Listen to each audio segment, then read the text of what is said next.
बिस्मिल्लाहिर्रहमानिर्रहीम। अस्सलाम वालेकुम। एक मरतबा फिर खुश आमदीद। आज की वीडियो में हम फैमिली लॉ के अंदर एक पॉइंट को समझने की कोशिश करेंगे, और वो पॉइंट ये है कि अगर फैमिली केस में एक औरत को डिक्री होने के जब एग्जीक्यूशन का इजरा का टाइम होता है और उस वक्त शोहर के बिहाफ पर कोई तीसरा शख्स जो रिमेनिंग अमाउंट है ख़र्चा नान और नफ़का की उसकी श्योरिटी लेता है, तो क्या वो रकम अब ये श्योरिटी अदा करेगा कि नहीं, अदालत कोई और अल्टरनेट रास्ता अपनाएगी। तो आज का जो मामला है वो हम एक केस लॉ के रेफरेंस से समझने की कोशिश करेंगे कि एक बीवी ने अपने शोहर के ख़िलाफ़ एक दावा किया जिसमें उसने ख़र्चा नान और नफ़का मांगा,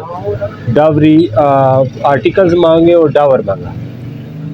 और फिर शोहर के खिलाफ वो केस एक्स पार्टी डिक्री हो गया। और ड्यूरिंग एग्जीक्यूशन शोहर आया और उसने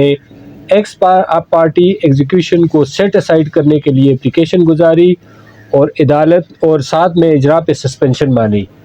अदालत ने एक्स पार्टी को एंटरटेन किया एप्लीकेशन को, और जो सस्पेंशन थी उसको मंजूर करते हुए डिग्री को फ़िलहाल रोक दिया। और इसी दौरान अदालत ने उससे ये श्योरिटी मांगी कि जो आपके ज़िम्मे बकाया रकम है वो आप अदा करेंगे, और उसके लिए आपने हमें श्योरिटी देनी है, इसलिए हम सस्पेंड करेंगे इजरा को। तो उस पर एक शख्स आया और उसने आकर श्योरिटी बॉन्ड दिया जितनी भी रिमेनिंग अमाउंट थी। जब उस पे उस शख्स ने श्योरिटी बॉन्ड दिया, तो फिर इस तरह हुआ कि जो शोहर था उसकी एक्स पार्टी सेट असाइड की एप्लीकेशन खारिज हो गई, और वो हाई कोर्ट तक उसको खारिज किया गया, और जो एग्जीक्यूशन थी वो दोबारा चली, और एग्जीक्यूशन में उस शख्स को जो हस्बैंड था उसको गिरफ़्तार भी किया गया, लेकिन फिर भी उसके पास कोई पैसे नहीं थे। तो इसलिए जो श्योरिटी था उससे रिकवरी के लिए अदालत ने उसकी जो प्रॉपर्टी थी उसको ऑक्शन किया, और इस ऑक्शन आर्डर को चैलेंज किया उन्होंने रिट पिटीशन में हाई कोर्ट में। तो हाई कोर्ट ने ये हेल्ड किया कि ड्यूरिंग ट्रायल प्रोसीडिंग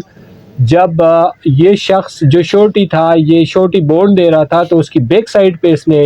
ये लिख कर दिया था कि अगर इन केस जो जजमेंट डेटर है जो हस्बैंड है वो रिमेनिंग अमाउंट जमा न कर सका तो उसकी जगह पर ये अदा करेगा, और अगर ये अदा नहीं करेगा तो कोर्ट को इस बात का इख्तियार है कि वो उसकी प्रॉपर्टी को